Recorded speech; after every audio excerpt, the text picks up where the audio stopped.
Hola, buenos días. Buenos días a todos. En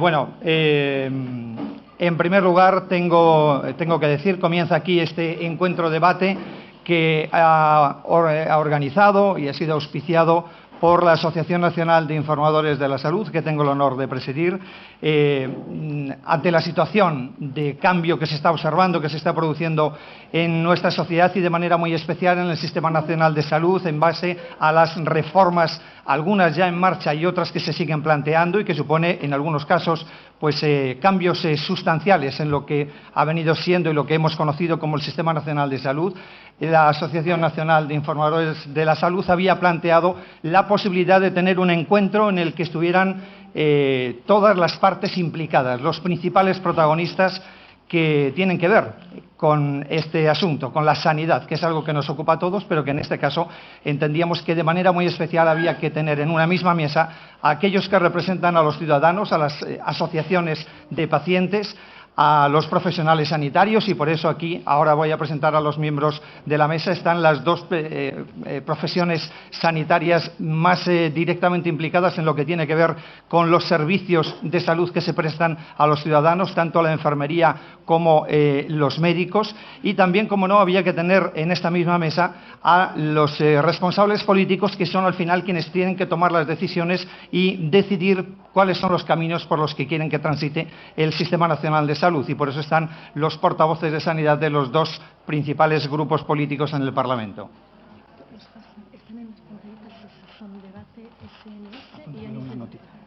Bueno, lo más importante de todo no solamente era poderlos sentar y que ellos son los auténticos protagonistas. Ahora, ya digo, voy a pasar a presentarlos. Lo importante aquí es que todos podamos dialogar, que podamos plantear aquellas dudas que tenemos todos, los ciudadanos, y nosotros especialmente como informadores de la salud, estamos particularmente comprometidos con hacer llegar la mejor información posible a los ciudadanos. Ese ha sido el objetivo siempre de ANIS y en eso seguimos, no solamente para facilitar encuentros como este, de debate, de consulta, para disipar dudas, sino también para formarnos nosotros y que de esa forma, estando mejor formados los que nos ocupamos de la comunicación en salud, los ciudadanos tengan la mejor información posible.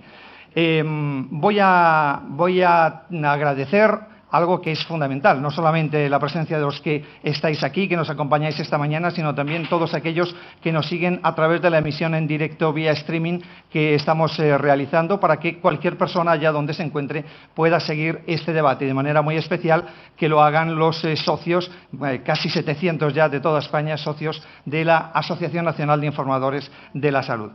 Y tengo que agradecer también la posibilidad de poder llevar a cabo estos actos, porque tenemos un grupo de socios patrocinadores que confían en nuestra asociación, en ANIS, para que podamos trasladar a los ciudadanos la mejor información posible sobre aquellos asuntos que tienen que ver con la salud y con la sanidad. Así que desde aquí nuestro agradecimiento, los socios protectores, que son SCA, que son también el Instituto Roche, que son FENIN y que es la Fundación BBVA.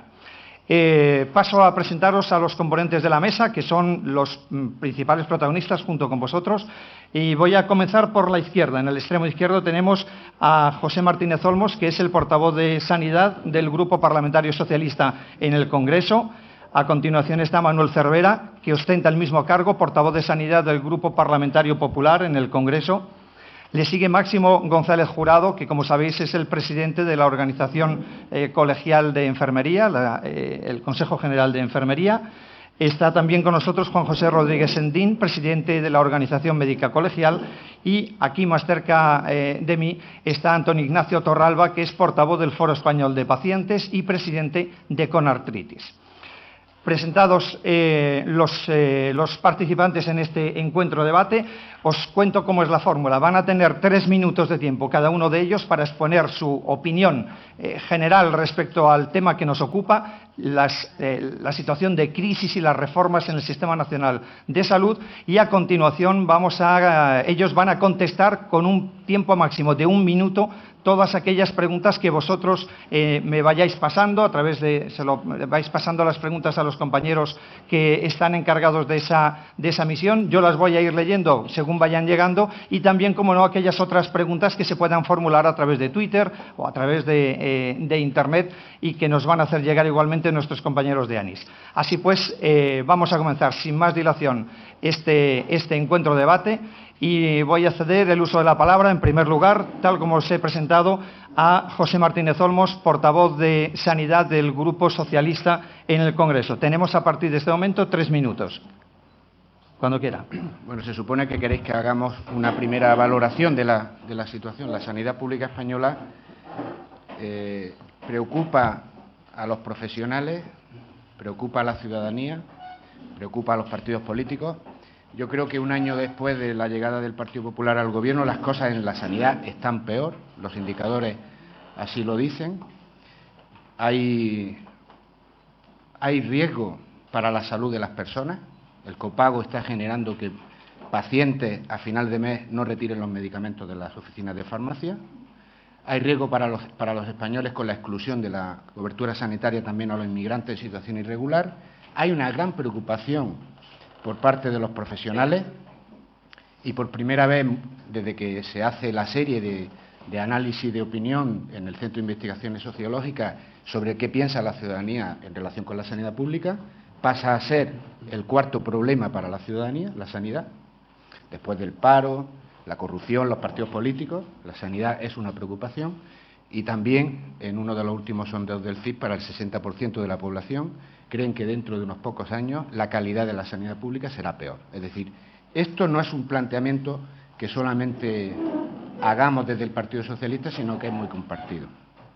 Yo creo, sinceramente, que la sanidad pública es sostenible si se toman decisiones que no perjudiquen la salud de los ciudadanos, que no perjudiquen un elemento central que formaba parte del pacto social y político que había en España hasta finales de 2011, que es la universalidad y la igualdad en el acceso a los servicios sanitarios. Creo que deberíamos de hacer un esfuerzo por preservar esa situación. El Gobierno ha tomado una serie de decisiones. Creo, y volveremos a ello, que los presupuestos en los que basa la realización de la reforma tienen un punto de sesgo muy importante. No es solamente un problema de déficit de los recursos públicos el que obliga a hacer políticas de austeridad, claro que sí. Lo que pasa es que se pueden hacer de muchas maneras sin tener que tocar derechos de los ciudadanos y poner riesgos para el acceso a los servicios sanitarios. Concluyo mi reflexión reiterando lo que es la preocupación fundamental que como Partido Socialista tenemos en la situación actual. Medidas adoptadas están afectando a la salud de las personas. Y el límite fundamental que tiene que haber, la línea roja que tiene que haber en las reformas que se adopten para hacer posible que la sanidad mejore día a día, tiene que ser que no se perjudique la salud de las personas. Y esta es una acusación directa y clara que hacemos desde el Partido Socialista. No hay más que irse a las consultas de los centros de salud, a las consultas de los hospitales o a las oficinas de farmacia y preguntarle a los profesionales si no está habiendo problemas de salud por dificultades de acceso a los servicios sanitarios. La respuesta la darán los propios profesionales. Muy bien, vamos ahora con el siguiente turno de palabra, en este caso Manuel Cervera, portavoz del Partido Popular en el ámbito de la sanidad en el Congreso, cuando quiera. Buenos días a todos. Muchísimas gracias a Lipio y a la Asociación de Periodistas Sanitarios la amable invitación a participar en este debate sanitario. Y bueno, como tengo 3 minutos de introducción y como mi compañero en las Cortes ha hablado de riesgo en varias ocasiones, yo también voy a utilizar la palabra riesgo. Es obvio que un país solamente puede garantizar el estado del bienestar con crecimiento, con empleo y con desarrollo, porque crecimiento, empleo y desarrollo produce consumo, produce impuestos y con los impuestos se financia el sistema sanitario español. Por lo tanto, el riesgo que ha tenido el sistema sanitario español en el momento que llegó el Partido Popular al Gobierno era de insolvencia clara. Una insolvencia que hacía que más de 16.000 millones de euros no se pudieran pagar no se podían pagar a proveedores que habían dado una provisión de servicios y nosotros no podíamos cumplimentar las comunidades autónomas esos servicios. Todos los auditores externos, los consultores externos independientes e incluso exministros del gobierno socialista en anteriores etapas, en diversos foros, debates y manuales, hablaban de que la sostenibilidad del sistema sanitario estaba en gravísimo riesgo. ¿Qué ha hecho el gobierno del Partido Popular en este año de ejercicio? Lo que ha hecho es, como ha hecho en el resto de parámetros económicos, intentar ganar la confianza de la Unión Europea y de los mercados europeos para que fluya el crédito, empiezan a haber signos de crecimiento y empiezan a ponerse los cimientos para mantener el estado de bienestar. No se pone en riesgo ningún ámbito de la salud de los ciudadanos. Lo que se han hecho son medidas necesarias que ya se están viendo los resultados para que este sistema sanitario sea sostenible, sea universal, tenga calidad y tenga una asistencia sanitaria gratuita. Y no se ha cambiado nada de eso. Sigue siendo universal, se sigue financiando por impuestos y lo que están tomando es medidas concretas, algunas de las cuales ha producido efectos muy positivos en muy poco plazo, como puede ser el ahorro de más de 1.000 millones de euros en 4 meses, para que las comunidades autónomas tengan unos presupuestos equilibrados donde ingresos y gastos coincidan. Este gobierno lo que ha hecho es coordinar a las comunidades autónomas y tomar medidas que garanticen la universalidad, pero que garanticen también saber quién entra en nuestro sistema sanitario y evitar ese turismo que había sanitario, fundamentalmente europeo, en algunas comunidades autónomas reflejado en el Tribunal de Cuentas. Se está coordinando una cartera de servicios común, se está coordinando una central de compras común para todas las comunidades autónomas. Es decir, se están poniendo medidas para que un sistema autonómico, que es muy positivo desde el punto de vista de la atención sanitaria, porque acerca la sanidad al ciudadano, también sea lógico, tenga sentido común y sea coordinado. Ese es el planteamiento. Seguramente se han tomado medidas como reorganizar el copago, que supone esfuerzos a los ciudadanos, pero son esfuerzos equitativos a los ciudadanos. El que más tiene, más esfuerzo tiene que dar. Y los que no tienen capacidad para hacer esfuerzo se han liberado de ese copago. Pero como digo, son medidas que se han tenido que tomar porque antes o no se tomaron o no se supieron tomar, o las que se tomaron no fueron suficientes, pero les garantizo que la situación que tenía el 1 de enero del 2012 la sanidad en las comunidades autónomas necesitaba ese tipo de medidas. Muy bien, gracias. Vamos a seguir. El siguiente turno es en el uso de la palabra. Es para Máximo González Jurado, presidente del Consejo General de Enfermería. Cuando quiera. Buenos días, muchas gracias en primer lugar a Ani por esta oportunidad fantástica que nos da de poder presentar nuestra opinión sobre este tema tan importante y a todos ustedes. En primer lugar, decir que nosotros, los profesionales, los consejos generales, hablamos desde una posición no ideológica, respetando, como no puede ser de otra forma, lógicamente, las posiciones ideológicas de los grupos parlamentarios y de los partidos políticos. Y, por tanto, tenemos una opinión, para empezar, muy positiva y muy favorable de nuestro Sistema Nacional de Salud. Hay que tener en cuenta que si tomamos indicadores, y yo luego los podré presentar respecto de otros pilares del estado del bienestar y concretamente el de la educación, se gana por goleada en el Sistema Nacional de Salud. Lo que se invierte y luego los indicadores en resultados en salud son realmente espectaculares. De ahí que, por lo tanto, nosotros creemos profundamente en el Sistema Nacional de Salud, queremos preservarlo y, desde luego, lo que queremos es que esos indicadores en salud no se puedan ver perjudicados en el futuro por una situación de crisis económica grave como la que tenemos. Dicho esto, nuestra apuesta absoluta por nuestro Sistema Nacional de Salud, y digo nuestro con mayúsculas, también hay que decir que hay ineficiencias en el sistema que están pudiendo provocar inequidades del propio sistema también, que hay que corregir. Es evidente que y yo participé en su día en la elaboración de la Ley General de Sanidad de ministro Lluch en el año 86, cuando se pensó y se diseñó el Sistema Nacional de Salud, era el conjunto de los servicios de salud de las comunidades autónomas. Hoy eso se ha pervertido, hoy no existe ese Sistema Nacional de Salud desde el punto de vista conceptual que se hizo en su día, sino que lo que hay son 17 sistemas de salud de las comunidades autónomas. Por tanto, ahí es donde estamos teniendo, yo creo que uno de los problemas importantes. Hemos analizado conjuntamente los dos consejos generales y lo presentaremos probablemente dentro de unos días, resultados muy importantes donde han participado los profesionales, los ciudadanos y los expertos, y hemos tratado de analizar y llegar hasta la última de sus consecuencias de qué es lo que está pasando y qué se puede hacer para mejorar esta situación. Pero nosotros creemos, sinceramente, que en estos momentos los principios que inspiraron la Ley General de Sanidad y posteriormente la Declaración de Calidad hoy están en riesgo. El sistema público, universal, gratuito, descentralizado, equitativo, hay riesgos reales. Y hay una cosa que es evidente, que el aspecto económico, el déficit, es estructural desde hace muchos años y no coyuntural. Ya estamos viendo como en este año, después de haber liberado el Gobierno 15.000 millones de préstamos, que no de condonación, de préstamos a las comunidades autónomas, para pagar 15.000 millones, ya estamos en más de 6.000 acumulados del año 2012. Por lo tanto, siguen existiendo problemas estructurales. ¿Qué hace falta, por lo tanto? Hace falta sentarse, hace falta analizar estas situaciones.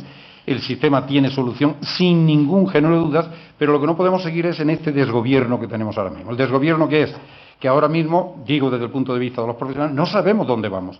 No sabemos dónde vamos respecto de cada comunidad autónoma que está tomando medidas, las que considera que son las más adecuadas para paliar este déficit, pero evidentemente no desde un punto de vista de cohesión.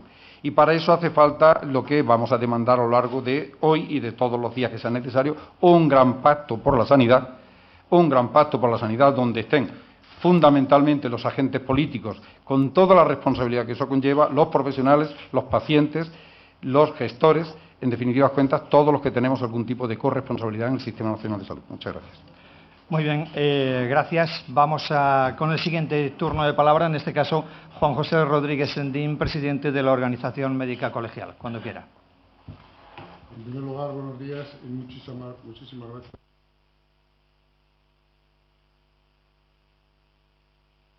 De intentar seguir aclarando, si se puede, la situación en la que nos encontramos, pero de entrada uno observa que volvemos a repetir una y mil veces, volvemos a contarnos la realidad en la que estamos. Sin embargo, en medidas para avanzar son pocas. Yo diría que más bien escasas, y ahora diré por qué.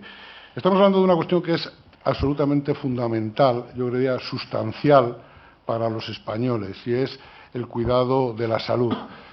Esto no es baladí. En este momento yo creo que el Sistema Nacional de Salud es uno de los elementos de mayor cohesión social, el cemento más fuerte que une a los españoles, sin diferencias de comunidades autónomas en su valoración. Es algo que necesitan los españoles. Nos debemos de preguntar qué pasaría si en la situación en que estamos, de desempleo, de paro, además no tuviéramos garantizado todos que a nosotros y a nuestra gente, a nuestros hijos y a nuestras familias, en caso de necesidad, que no sabemos cuándo la vamos a tener, no tuviéramos garantizado la mejor atención posible. ¿Qué pasaría?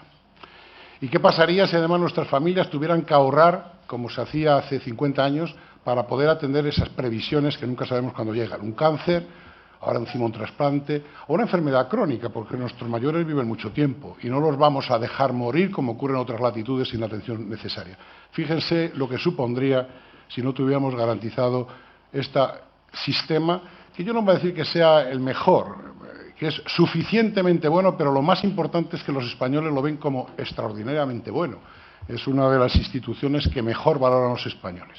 Bien, este sistema, por razones diversas, antes de que llegara la crisis, ya habíamos identificado un montón de necesidades de reforma. Sin embargo, el que gobernaba en cada momento de estos últimos años ha repetido hasta la saciedad esas reformas. Hemos tenido foros, encuentros, escritos, se han vertido ríos de tinta sobre las necesidades de cambio que precisaba el sistema antes de la crisis. Pero, bueno, los que nos gobiernan no han sido capaces en ningún momento de llegar a ese pacto que los profesionales llevamos repitiendo, nosotros al menos, y hay constancia de ello, casi 2 décadas, la necesidad de que deje de ser motivo de confrontación política, partidaria, de oportunismo, la atención sanitaria a los españoles. Y esto no hemos sido capaces de conseguirlo. Pero aparece de nuevo algo terrible, y es que nos quedamos sin dinero para poder atender este sistema que, por cierto, que nadie lo confunda. Una cuestión es no tener dinero para pagar las prestaciones y otra cosa es que hay un modelo mejor para atender estas prestaciones. Son cosas distintas. Y en este debate estamos. No somos capaces de intentar implementar reformas que precisamos, algunas identificadas desde hace mucho tiempo, porque los grandes grupos políticos no son capaces, con suficiente generosidad, y no llamo la atención a nadie, ahí está la respuesta, de interpretar conjuntamente qué necesidades y cuál es la mejor respuesta para solucionar los problemas sanitarios de los españoles, y en este caso el Sistema Nacional de Salud. Esta es la realidad. Esta es la realidad. De forma que cualquier reforma, le pongo un ejemplo, hablar de mamografías no es posible porque es utilizado de aquella manera. Cualquier cosa es motivo de confrontación. Claro que la responsabilidad tiene el Gobierno, es verdad, pero no es posible seguir en ese camino de reformas imprescindibles que son posibles hacer, que mejorarían la oferta de servicios, que mejorarían la respuesta que tenemos que dar, porque hay que dar una respuesta a la situación de crisis que tenemos si no llegan a ese acuerdo que estamos pidiendo. Yo creo que ya llega al ruego, rogando que se llegue. De forma que lo que tenemos que hacer, yo creo, el siguiente paso, los profesionales, es identificar quién es el que tiene mayor responsabilidad en no ponerse de acuerdo, porque ya no hay otra. Es decir, yo no veo cuál es el siguiente paso. Y la verdad es que las propuestas que se puedan hacer, y encima nos lo complicamos con 17 comunidades autónomas, es solo una. La primera, el primer paso antes de dar los siguientes es que se pongan de acuerdo. Muy bien. Gracias, Juan José. Vamos con el siguiente turno de palabra para mantenernos en los tiempos que habíamos establecido. Es el turno ahora de Antonio Ignacio Torralba, portavoz del Foro Español de Pacientes y presidente de Conartritis.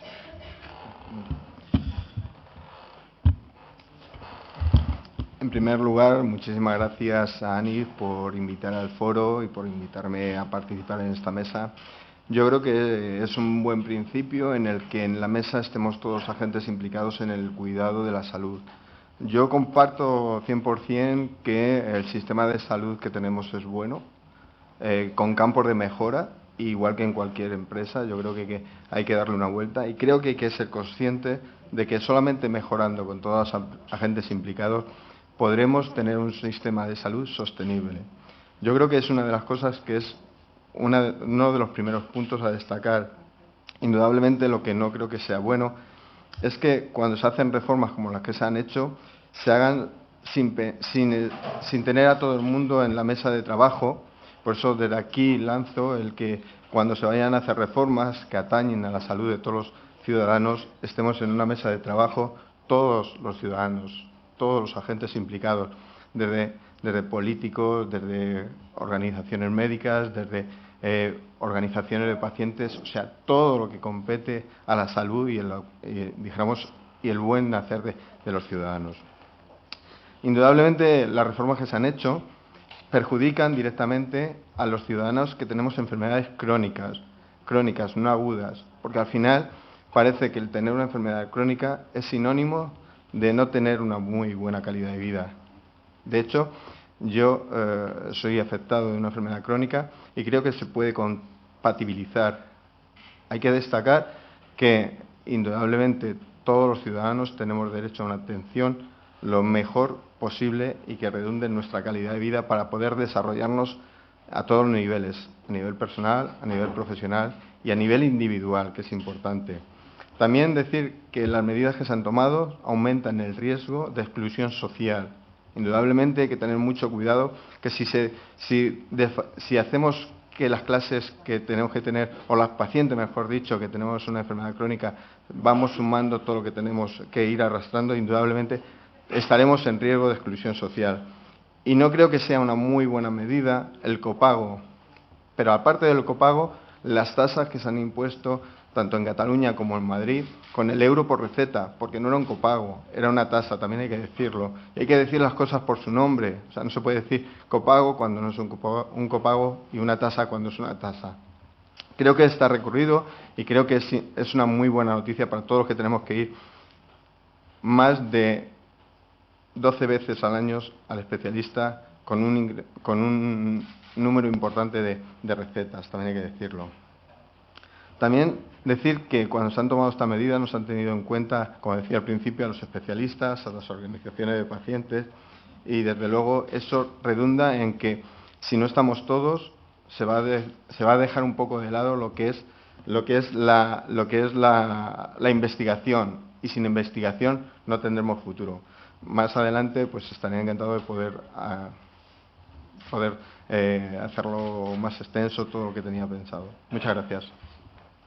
Muy bien. Bueno, pues completado este primer turno de palabra, vamos a comenzar el debate propiamente dicho y vamos a trasladarle a los integrantes de esta mesa pues aquellas preguntas que estimemos convenientes, de manera que le digo ya a los compañeros que aquellas preguntas que se hayan ido haciendo a lo largo de este primer turno de intervenciones me las podáis ir pasando para que las traslademos a la mesa. En cualquier caso, una primera pregunta al hilo de lo que aquí se ha comentado, yo creo que es algo básico y fundamental. Yo lo traslado, vamos a tener a partir de ahora 1 minuto máximo de respuesta por cada uno de los intervinientes. Yo hago una pregunta general que me gustaría poder tener contestada con cada uno de los miembros de la mesa en el mismo orden que han intervenido.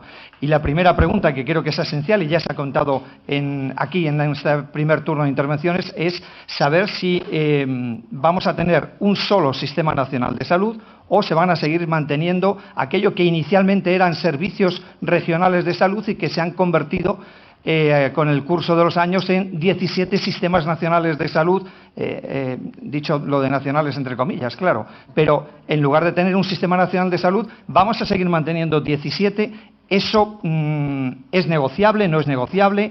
¿Cuál es la postura de cada uno de ustedes? Empezamos por José Martínez Olmos.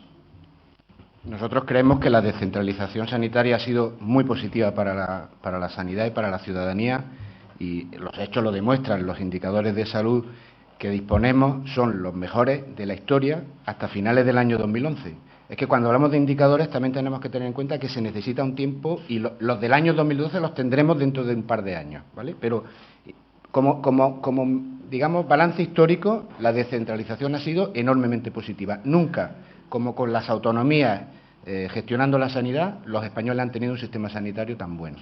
¿Que hay cuestiones que reforzar? Desde luego, la cuestión fundamental sería que el Gobierno, el Ministerio, ejerciera un liderazgo que fuera capaz de hacer posible la mayor cohesión del Sistema Nacional de Salud, la mayor cohesión del trabajo de los servicios regionales de salud. Desgraciadamente, este siempre es un tema recurrente. En ese sentido, tengo que decir que hoy las cosas no están mejor que antes, porque hoy hay diferencias en la aplicación de muchas medidas en las comunidades autónomas, diferencias que perjudican a los ciudadanos. Y como tengo un solo minuto, voy a poner un ejemplo. Hoy les deben las comunidades autónomas, de manera desigual, en torno a 40 millones de euros a los pensionistas por el exceso de copago que han puesto por encima de lo establecido en los topes del Gobierno. No hay un procedimiento común, cada comunidad lo está haciendo de una manera o no lo está haciendo. Un ejemplo. Por lo tanto, son elementos que pueden corregirse haciendo compatible la descentralización de la sanidad pública. Muy bien. Manuel Cervera. En 1 minuto, creo que la descentralización sanitaria ha sido extremadamente positiva. Eso ha acercado una sanidad de calidad a todos los ciudadanos españoles, y eso hace 30 años no era así. Creo que este Gobierno está ayudando a coordinar a las comunidades autónomas, y el primer paquete de medidas del 2012 ha sido un ejemplo de coordinación y diálogo con las comunidades autónomas, y yo lamento muchísimo escuchar cómo el cambio de un gobierno de un color a otro supone un cambio en los indicadores de salud. Si eso no es politizar un debate de la salud, venga Dios y que lo vea. Es decir, poner una franja en el que diga a partir de que gobierna Rajoy tenemos menor salud, me parece una auténtica barbaridad. Pero en ese sentido seguiremos apostando, como han dicho los interlocutores, que en ningún caso genera el alarmismo que ha generado mi compañero Pepe Martínez Olmos, que hay que coordinar, que hay que dialogar, que hay que trabajar conjuntamente y que sobre todo efectivamente en grandes temas, y ahí está la pregunta, el final de la pregunta, en grandes temas tiene todo el sentido del mundo que las comunidades autónomas se coordinen para ser beneficiarias, como una central de compra en economía de escala, como una cartera de servicios común, como un calendario vacunal único, como aquellas medidas que consideren que pueden ser más eficientes en la gestión. Eso es la evaluación de tecnologías común, eso es lo que un sistema autonómico como el nuestro debe coordinarse, con un gobierno central que ayude a coordinar. Pero el sistema autonómico y los sistemas autonómicos de salud han sido muy positivos. Muy bien. Máximo. Sistemas de salud. Acabo de decir anteriormente que no hay sistemas, que hay servicios, según la ley. Por tanto, descentralización sí, pero no es lo que hay tampoco. Descentralización sí, pero no hay descentralización, hay sistemas independientes de salud. Por tanto, claro que sí. ¿Cómo no vamos a darle un 10 a esa ese crecimiento extraordinario de la atención de salud que se ha llevado hasta el último rincón gracias a la Ley General de Sanidad, sin ninguna duda. Miren ustedes, 17 sistemas de salud, 17 carteras de servicios, 17 modelos retributivos, 17 modelos de carrera profesional, inequidad en la prestación farmacéutica, inexistencia de historia clínica única, desigualdad e ineficiencia en políticas de recursos humanos, duplicidad y desigualdad de recursos materiales, opacidad en la información, ausencia de planificación y coordinación, incompatibilidad de los sistemas de información sanitaria de las comunidades autónomas, inexistencia de un sistema de información sanitaria a nivel de Estado, inexistencia de tarjeta sanitaria única. ¿Creen ustedes que esto es descentralización? Por tanto, naturalmente sí a la descentralización, hay necesidad de gobernanza en el Sistema Nacional de Salud. Y saben los dos grupos que están aquí representados, y los dos han tenido responsabilidad de gobierno, las enormes dificultades que han tenido cuando han estado en el Ministerio de Sanidad para esa coordinación del Sistema Nacional de Salud a través del Consejo Interterritorial.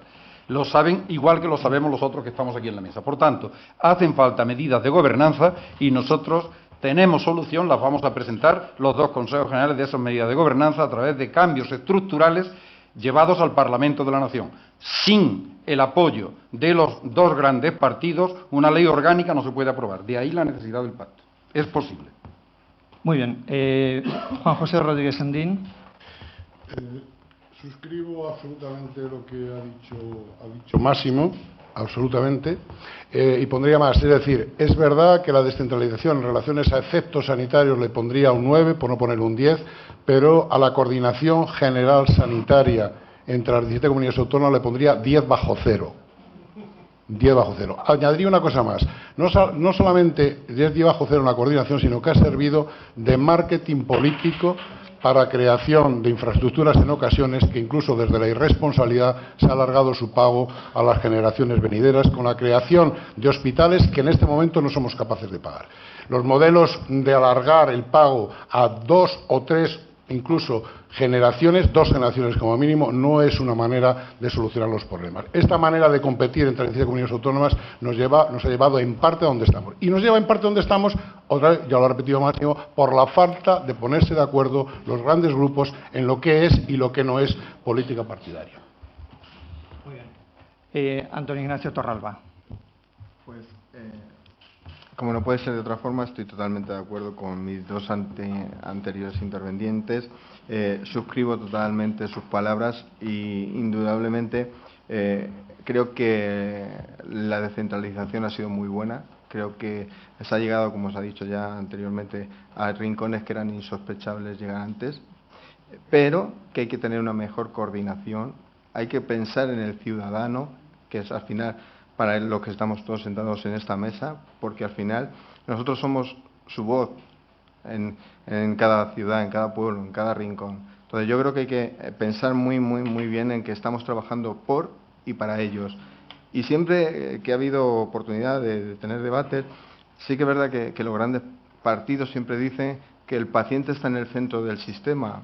Pues hagámoslo visible y hagámoslo patente. Yo creo que con las propuestas que se han lanzado aquí es una muy buena mesa de trabajo, es una muy buena mesa de llegar a acuerdos. Indudablemente, solo así construiremos que la descentralización sea real y que hagamos que el sistema sea totalmente sostenible, que lo es.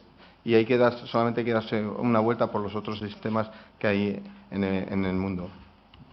Muy bien, vamos a comenzar con algunas de las preguntas que nos trasladan ya las personas que están aquí presentes y que, igual que los miembros de la mesa, son los principales protagonistas. Le transmito una pregunta dirigida a Manuel Cervera.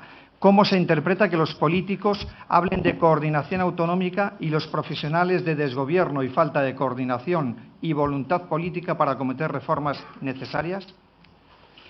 Es compatible. Yo también estoy absolutamente de acuerdo con parte de las directrices que han hablado de los presidentes de los consejos hace un minuto. Tenemos, por un lado, un sistema autonómico, una descentralización de las competencias en el marco legal, y eso hay que cumplirlo. Creo, además, que eso es bueno y ha sido bueno para el desarrollo sanitario de nuestro país, de nuestro Estado. Ha sido muy positivo, y creo que hay ámbitos de mejora. Es compatible.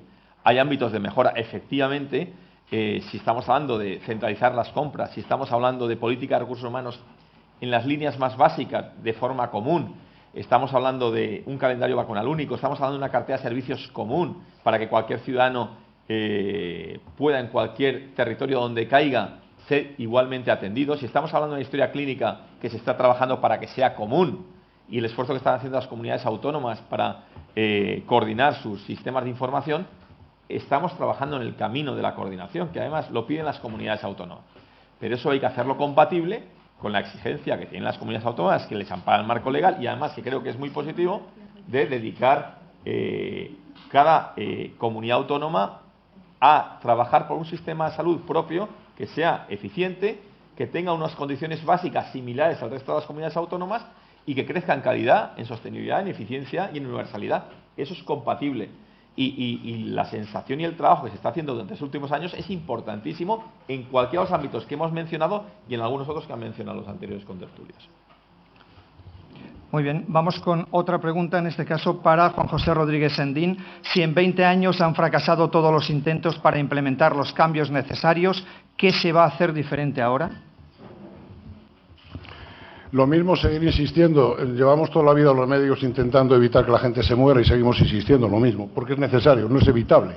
Y es que lo gracioso de esta historia y de la propuesta es que la necesidad de pacto es que no es evitable. O sea, es que nos hace mucho daño el no pacto. Todas las consecuencias que se han descrito son como consecuencias de ese no pacto. No tiene ningún sentido, aunque diga que se esté trabajando, no tiene ningún sentido hablar que en este momento no tengamos un sistema que nos permita que los españoles circulen por España con sus datos de información sobre su salud disponible para cualquier médico si lo necesita. Es un disparate. Y lo único que se necesita es voluntad. Si ustedes se van a cualquier parte del mundo y meten una tarjeta, aunque sea de la caja rural de su pueblo, la identifican y le dan dinero.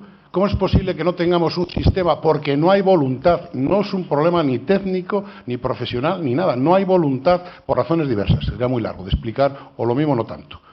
Para que efectivamente se unifiquen esos criterios y se pueda utilizar esos sistemas de información en cualquier parte de España. Sencillamente es imprescindible seguir insistiendo sobre la necesidad de pacto.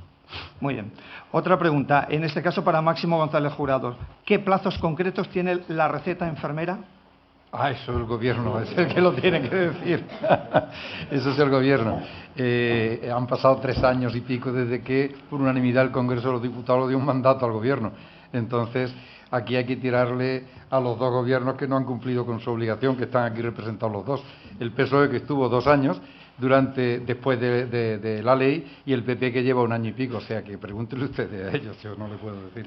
Vale, lo que sí le puedo decir, y ya con esto culmino, es que una enfermera está inhabilitada a 2 años de ejercicio profesional por aplicar sin prescripción médica un paracetamol en la Comunidad Valenciana.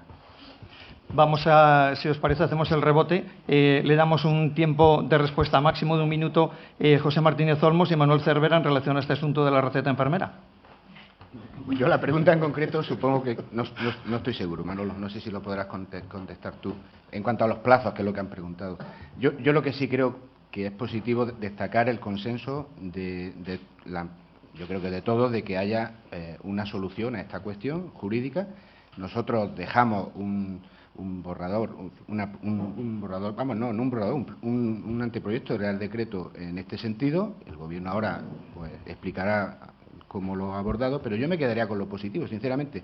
Más allá de que a todos nos gustaría siempre resolver los temas con mayor prontitud, aquí hay un gran consenso de que esto culmine y, sinceramente, el día que el Gobierno lo apruebe, el Partido Socialista se alegrará y lo reconocerá, más allá de los retrasos que pueda haber. Pues yo creo que el Ministerio... ¿Yo? Sí. Yo creo que el Ministerio ya ha dado muchísima información sobre que la prescripción de enfermería va a ser una realidad en muy poco tiempo. También creo que estoy convencido que el Ministerio así se lo ha transmitido al presidente del Consejo de Enfermería y además creo que hay que poner en valor las cosas. Es decir, vamos a ver, la reforma del sistema informático de la banca costó muchísimo tiempo y los ciudadanos lo supieron aceptar. No es ningún absurdo tecnológico que las comunidades autónomas, unas más avanzadas que otras, estén poniendo a su disposición del sistema de información para que tengamos esa coordinación que se está trabajando. Y este es otro ejemplo, es decir, lo que hace 5 o 6 años la prescripción de enfermería suponía, entre comillas, un pequeño lío por cambio de hábitos, nadie discute ahora el papel de la enfermería que está jugando y que va a jugar en los próximos años fundamentalmente en el tratamiento a pacientes crónicos, y que no tiene ningún sentido que ese papel tan importante no vaya asociado a una serie de medidas como es esta. Y estoy convencido que en los próximos meses verá la luz.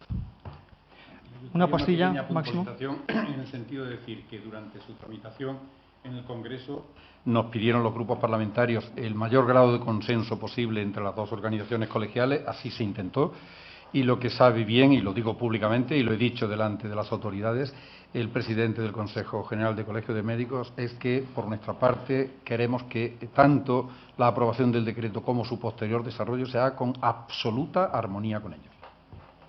Muy bien. Seguimos. Otra pregunta, y en este caso para Antonio Ignacio Torralba. ¿Les consta que se esté cobrando a ciudadanos sin tarjeta sanitaria por ser atendidos en urgencias o por partos? ¿Era esperable?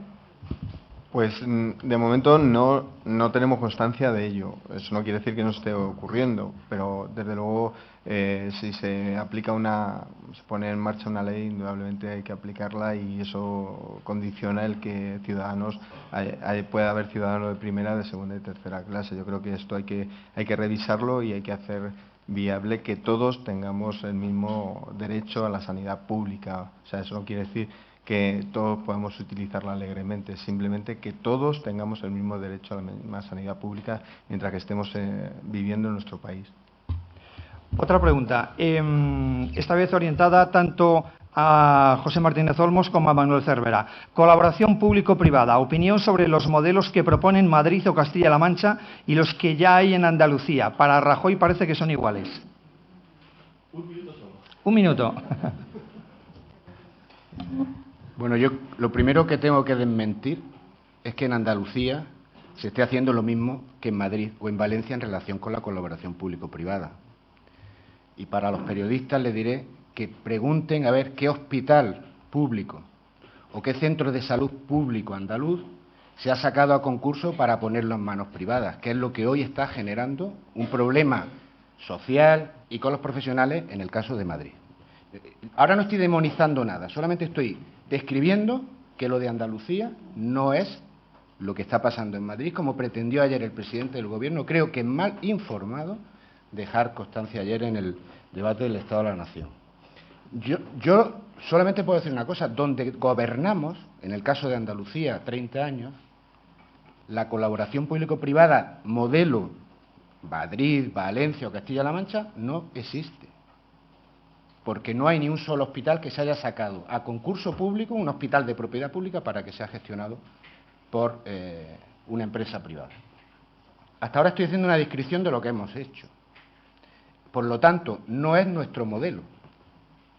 Y por eso es por lo que no nos parece que sea una buena alternativa el desarrollarlo en el conjunto de los servicios de salud o de una manera generalizada. Yo respeto las competencias autonómicas, pero no es nuestro modelo y por eso no estamos de acuerdo. En definitiva, creemos que esa alternativa termina costando más. Termina perdiendo el profesional control sobre sus decisiones. No hay más que preguntarle a los profesionales en Madrid por qué no comparten esa iniciativa del Gobierno autonómico. Y creo que este es un elemento central que merecería la pena reflexionar antes de continuar adelante, porque es una de las cuestiones que nos separan. Es decir, cuando aquí se plantea por qué no se hace un pacto hay determinadas cuestiones esenciales que nos separan. Esta es una de ellas, si hay tiempo comentaré otra. Y esta es una cuestión que tiene que ver con que no somos partidarios de que con la salud pública haya oportunidades de negocio. No somos partidarios de eso, simplemente no somos partidarios, creemos que se generan muchos riesgos. Y tengo que decir que no es exactamente igual el modelo que pretende aplicar Madrid al que está aplicando la Comunidad de Valencia. Tienen elementos parecidos, pero no es exactamente igual. Muy bien. Tiempo ahora para Manuel Cervera. Bueno, en el mismo minuto que mi amigo Pepe Olmos, vamos a explicar dos partes diferentes de la pregunta. Sí. Modelos de gestión, de colaboración de lo público con lo privado para dar atención sanitaria pública a los ciudadanos, hay muchos, muy variopintos. Desde el modelo de concesión tipo Alcira de la Comunidad Valenciana, el modelo PFI que instauró Madrid, la intención de Madrid ahora de externalizar la atención sanitaria en esos hospitales modelos que funcionan en otras comunidades autónomas. En Andalucía, en el que un hospital privado da la atención sanitaria a los ciudadanos de una sanidad pública, o sea, hospitales privados que dan atención sanitaria pública a los ciudadanos, es otro modelo de colaboración público-privada, las resonancias externalizadas, etcétera, etcétera. Incluso también, habéis gobernado en Cataluña, y el Hospital Clínic por la mañana público y por la tarde privado. O sea, la gente con dinero va por la tarde y se atiende y paga. Eso lo hacemos en Valencia y nos hubieran matado. Pero son diversos modelos de gestión de lo público con ayuda privada, como pasa en toda Europa. Y yo creo que este sí que es un ejemplo de politización clara y sí, de distanciamiento, pero distanciamiento de eslóganes. Porque estoy convencido que no puede ser que exministros del PSOE, en estos momentos con otras funciones, valoren la colaboración público-privada como la valora cualquier gestor si es positiva. Lo público y lo privado no es bueno ni malo. La gestión de lo público de forma privada puede ser bueno y malo, puede ser eficiente o ineficiente, igual que la gestión pública de lo público. Lo importante es atar bien los mandamientos para que funcione bien y sea eficiente y se utilice la colaboración privada cuando haga falta. Cuando haga falta, ¿por qué? Puede hacer falta porque puedes construir infraestructuras que no tienes el dinero, o puedes gestionar la atención sanitaria haciéndolo más eficiente. ¿Por qué? Por las condiciones laborales de los profesionales, por la estimulación por objetivos diferentes, por la coordinación en la compra de material, etcétera. Eso es una parte. Y la segunda parte, ¿no? Yo creo que no podemos demonizar, porque si las cosas... Yo respeto lo que se hace en Andalucía, lo que se hace en Cataluña, en Castilla-La Mancha, en Asturias, en Valencia y en Madrid, como no puede ser de otra forma. Pero pregunten ustedes, lo importante, se me olvidaba, lo importante de la gestión, de la que sea público-privada, es dos pilares: la transparencia de la información y el control político de lo que uno quiere que sea su sanidad. Eso es lo importante. Con esos dos axiomas el objetivo se consigue. Y por último, vamos a ser realistas, donde funciona la colaboración, estoy convencido que en las clínicas privadas que dan atención sanitaria en Andalucía, las encuestas de satisfacción serán tan razonablemente buenas como pueden ser los hospitales puramente públicos. Y las encuestas de satisfacción de los pacientes en los modelos concesionales de colaboración público-privada, la satisfacción es elevadísima. Y la de los profesionales también.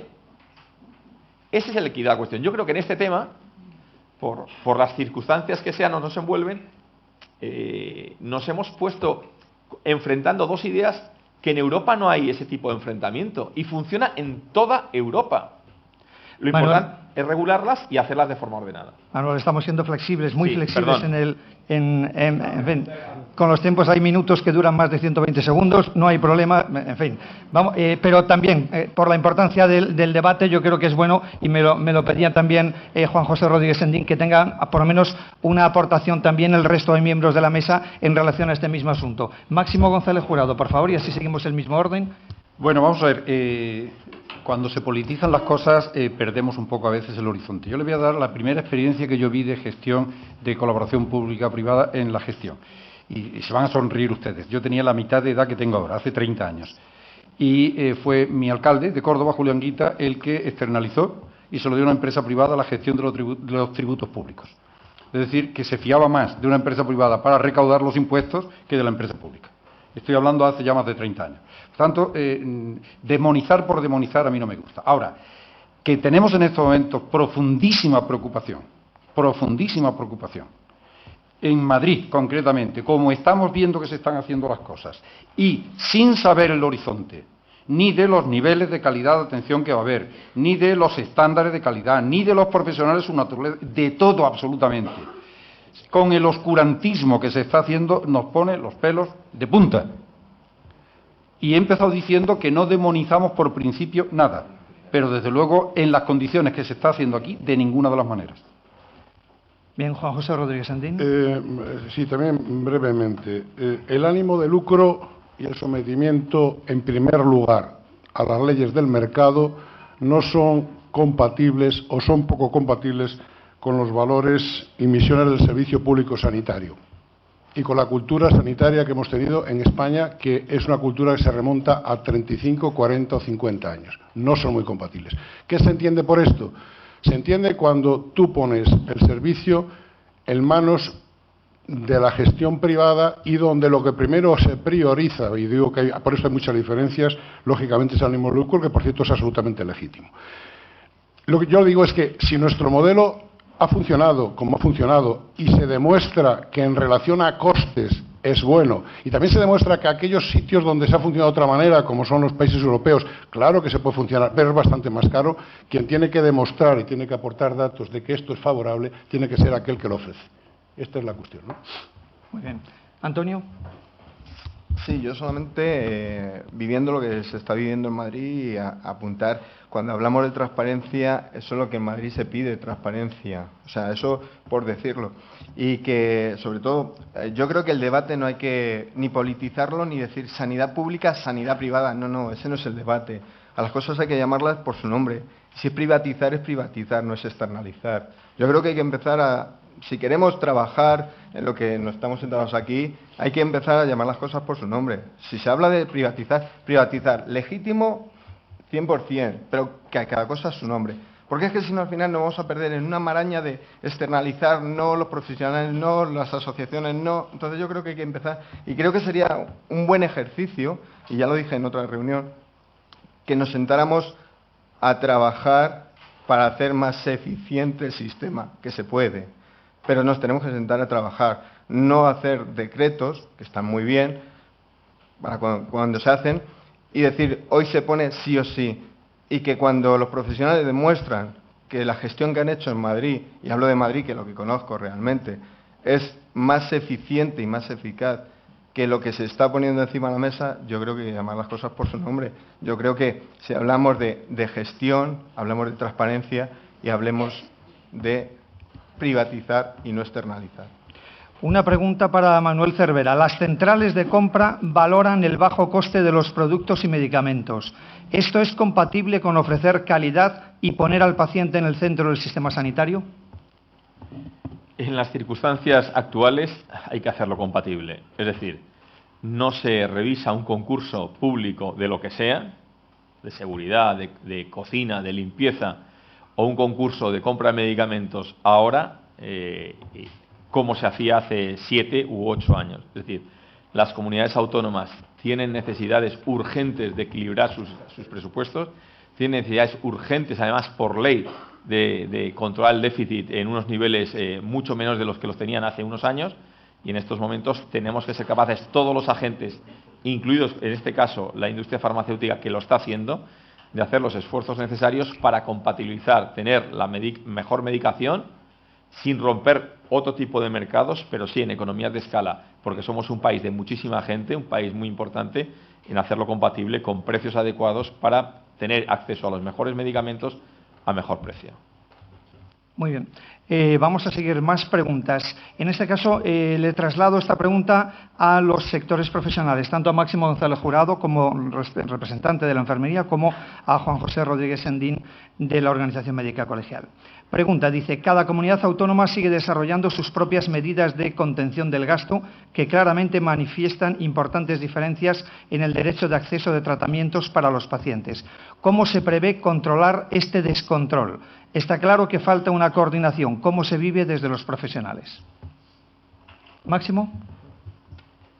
Bueno, es lo que traté de decir hace un momento, que cada comunidad autónoma, claro, como de pronto se dice, hay que bajar el déficit en tantos puntos y cada comunidad autónoma tiene competencias plenas para sus presupuestos redistribuirlos, pues cada una de ellas, en el ámbito de la salud, también está tomando las medidas que considera oportunas.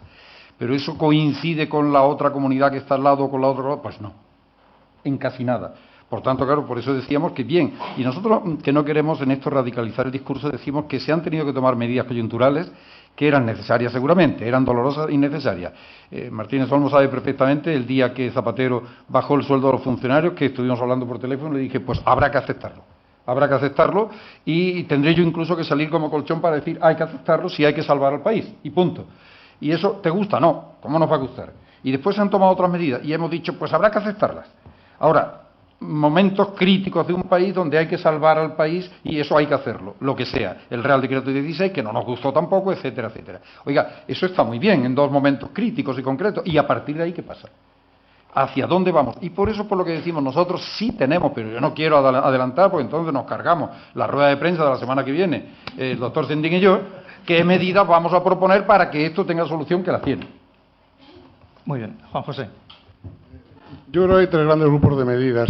Llevamos un sistema que forma parte de la misma necesidad de cambio, donde el nivel de gestión política, lo que se llama macrogestión, ha infiltrado hasta el tuétano al nivel de gestión profesional, lo que se llamaría mesogestión. Y ha llegado incluso hasta invadir la microgestión, la asignación de servicios clínicos, la asignación del ejercicio clínico. Esto no puede ser. Es decir, el nivel político debe de quedarse en decidir qué servicios se prestan y vigilar que las cosas se hagan. Y profesionalizar la gestión es absolutamente fundamental. Es decir, el gobierno el gobierno sanitario a nivel meso, a nivel intermedio, a nivel de gerencias, de direcciones médicas y enfermería debe realizarse desde una perspectiva mucho más profesional. Y en tercer lugar, la última propuesta es que necesitamos, como el comer, un sistema agencial, yo no le pongo nombre y de luego menos en inglés, un sistema agencial que nos permita, con una bajísima politización y una altísima transparencia, decidir qué es lo correcto o qué es lo incorrecto. Y este sistema agencial nos tiene que permitir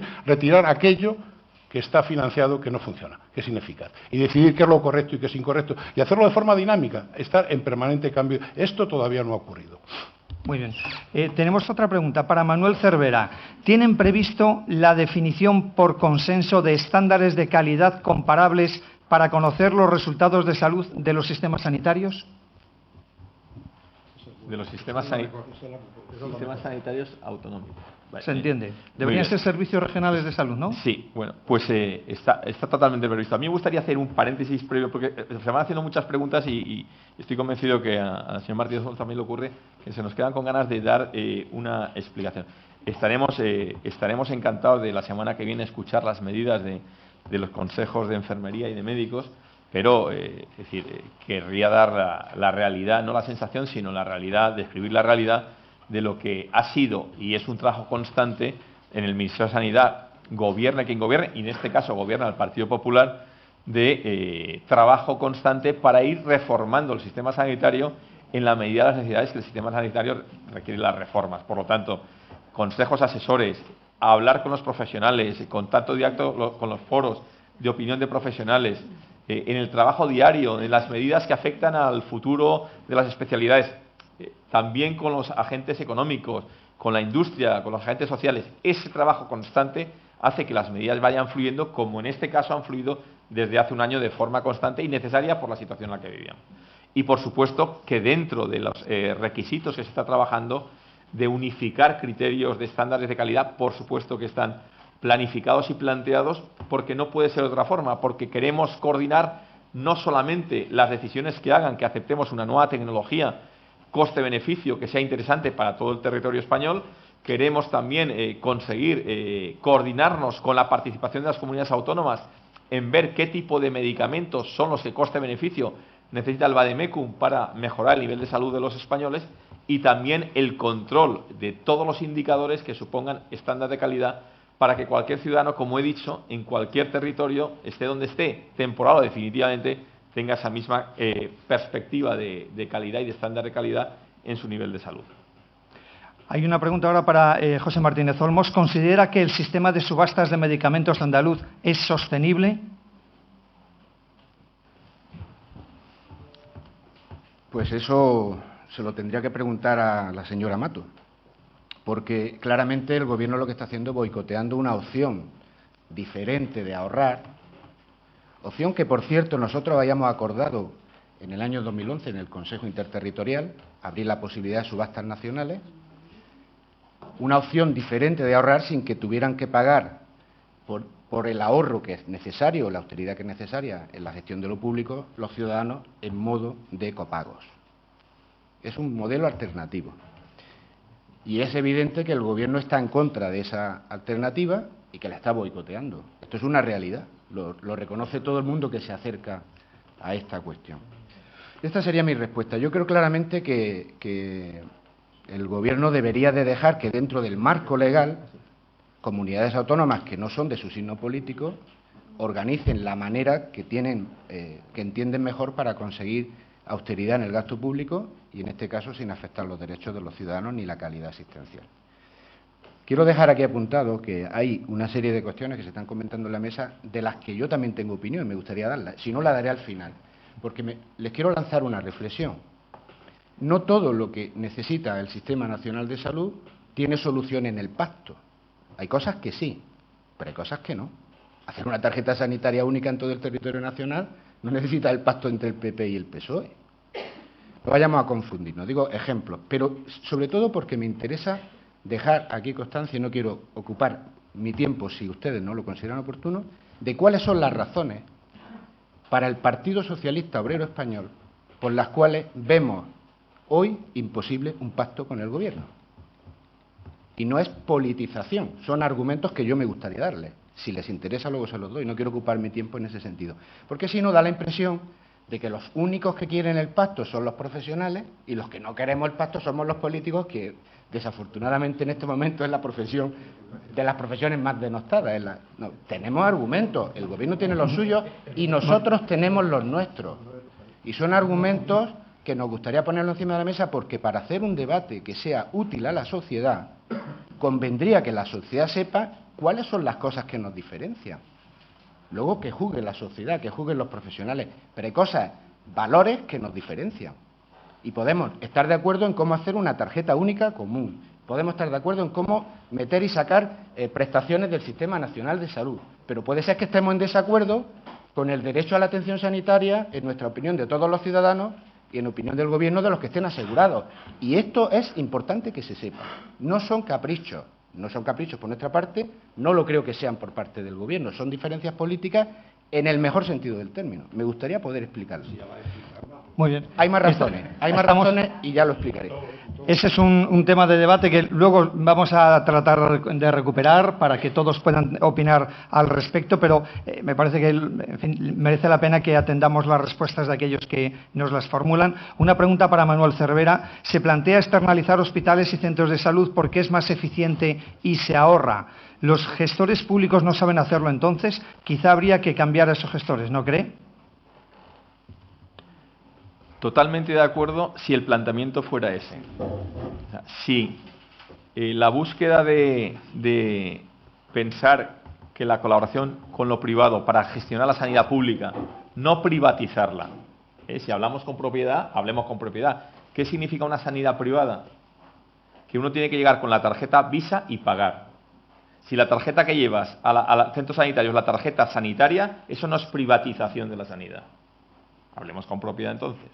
Pero digo, si en la experiencia que yo tengo, si la gestión privada suple a la pública exclusivamente porque la gestión pública es ineficiente, no es que sobren los gerentes, sobra el que ha decidido, ha tomado la decisión. La gestión privada como complemento de la gestión pública es positiva por muchos ámbitos, que no es el caso, porque podríamos hacer otro debate otro día sobre esto, y no es, son preguntas con contestaciones muy cortas. Pero como complemento es positiva. Y les digo más, es positiva para la gestión pública también, porque muchos de los hábitos que manejan el día a día las empresas privadas en la gestión de la sanidad, pero en la gestión de las autopistas o de los museos, adquieren esos hábitos también los gestores públicos y se mejoran los indicadores y se mejora el ranking. En la Comunidad Valenciana se ha podido comprobar como en los premios estos que se dan en algunas reuniones anuales a nivel nacional, se llevan premios, y en toda España ocurre lo mismo, hospitales de gestión privada y de gestión pública, porque aprenden a competir. Y un punto muy importante que me gustaría aquí referir. Un concepto equivocado completamente. Es decir, el horizonte de la gestión pública o privada la marcará la situación económica y las decisiones de cada autonomía de forma autónoma, valga la redundancia. Pero el futuro de la gestión privada o pública no será, que lo oí ayer en el Congreso de los Diputados, no será que haya unos hospitales que reciban los casos sencillos y los crónicos y los pacientes multifactoriales que vayan a la red pública. Eso no es verdad. porque el primer concepto que tiene que haber para compatibilizar o complementar lo privado, la gestión privada a lo pública, es la facturación intercentros, es decir, lo que funciona en algunas comunidades. Si un paciente se me escapa por la complicidad o lo que sea y se me va a un hospital público, a mí el hospital público me va a facturar y me va a costar más dinero. Por lo tanto, es bueno la gestión compartida porque mejora los rankings de calidad a la atención de los pacientes, mejora la gestión y por eso es un punto más de eso. Pero como digo, complementariedad, transparencia y sobre todo el control de lo que tú quieres que sea la sanidad en tu comunidad autónoma y no que lo controlen otros. Muy bien, vamos, una pregunta para Antonio Torralba sobre el paciente informado. Dice, informado sobre su enfermedad, acceso a tratamientos, coste que suponen estos y la necesidad de adherencia para su salud y la del sistema. ¿No cree que es necesario potenciar este punto cada vez más como una medida para garantizar la sostenibilidad del Sistema Nacional de Salud? Indudablemente, yo creo que un paciente informado es un paciente mucho más adherente y con eso vamos a hacer que sea más eficiente en el uso de su enfermedad. Porque, además que me lo había apuntado aquí para decirlo, que no se me olvidara, era que la educación del paciente y la concienciación es fundamental en este caso, para que el paciente sea consciente de lo que tenga y que no llegue al médico y le deje en depósito su enfermedad, sino que él sea corresponsable de su salud. Porque solamente así lo que haremos será que ese paciente sea consciente de lo que cuesta el sistema, de lo que cuesta si no hace un buen uso de ese tratamiento. Entonces, sobre todo, porque es que hay tratamientos que hay que tener muy en cuenta que o se tiene una muy buena adherencia o no te va a hacer el efecto deseado. Y eso va en detrimento de tu salud. Cuando va en detrimento de tu salud, va en detrimento de tu calidad de vida. Muy bien, una pregunta en este caso para los presidentes de los consejos profesionales. ¿Qué pueden decir acerca del rumor a gritos que habla de dificultades de acceso a la innovación en determinadas comunidades autónomas y hospitales?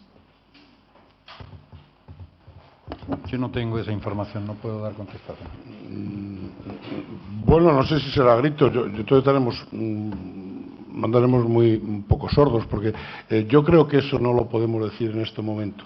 En este momento lo que más nos puede preocupar es si el nivel de acceso a la mejor respuesta la tienen garantizada todos los españoles en todos los territorios. Pero eso de las dificultades para acceso a la innovación, hombre, no nos consta. Lo que sí sabemos es que probablemente toda la innovación a partir de un momento determinado haya que evaluarla previamente para saber si realmente funciona y es eficiente o no. Pero de ahí a que no tenga la gente acceso a la misma, no. Muy bien, leo textualmente la pregunta para José Martínez Olmos. Me ha puesto los pelos de punta la expresión nuestro modelo. ¿Nunca ha pensado en un modelo del ciudadano? ¿Les han preguntado a ellos, señores políticos? ¿Le han preguntado a usted, señor Torralba? José Martínez Olmos, primero. Nosotros también representamos a los ciudadanos, representamos a quien nos vota, hablamos con ciudadanos. Bueno, yo no he pretendido decir que nuestro modelo representa al 100% de los ciudadanos, ni el Partido Socialista lo hace. Es el modelo del Partido Socialista que a lo largo de los años ha encontrado muchos puntos de acuerdo con el Partido Popular o con otros partidos que han gobernado en comunidades autónomas y que eso se ha quebrado a partir del Real Decreto de abril del año pasado. ¿De acuerdo? A mí me parece esto especialmente importante. Y cuando hablamos de nuestro modelo, estamos hablando de un modelo en el cual el derecho a la atención sanitaria sea por ser ciudadano español, no por ser asegurado, no por cumplir unos requisitos de aseguramiento. Eso se ha roto con el Real Decreto 16/2012. Un elemento importante que nos ha diferenciado y que dificulta un pacto global con el Gobierno en materia sanitaria. Este es uno de los elementos a tener en cuenta.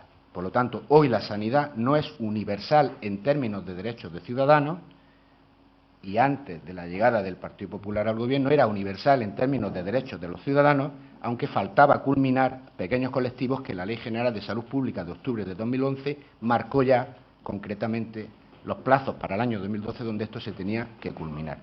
Esto me parece especialmente importante señalarlo. Nosotros tenemos nuestro modelo, lo queremos compartir, lo queremos consensuar sin ninguna duda. Es importante que esto se diga. Y déjenme que diga una cosa. Yo puedo entender que los compañeros representantes de las profesiones sanitarias que están aquí, además con los que comparto la voluntad de que la sanidad pública sea la mejor posible del mundo y a los que les reconozco el trabajo que han aportado y que aportan los profesionales para que nuestra sanidad sea buena, no conozcan que hay dificultades de acceso a innovaciones farmacológicas. Pero es que las hay. La Asociación Española contra el Cáncer las comentó el otro día. La Sociedad Española de Oncología Médica las comentó el otro día. Y los responsables de la industria farmacéutica saben que hay una diferencia en la toma de decisiones que había a la hora de incorporar medicamentos en el gobierno socialista y en el actual gobierno.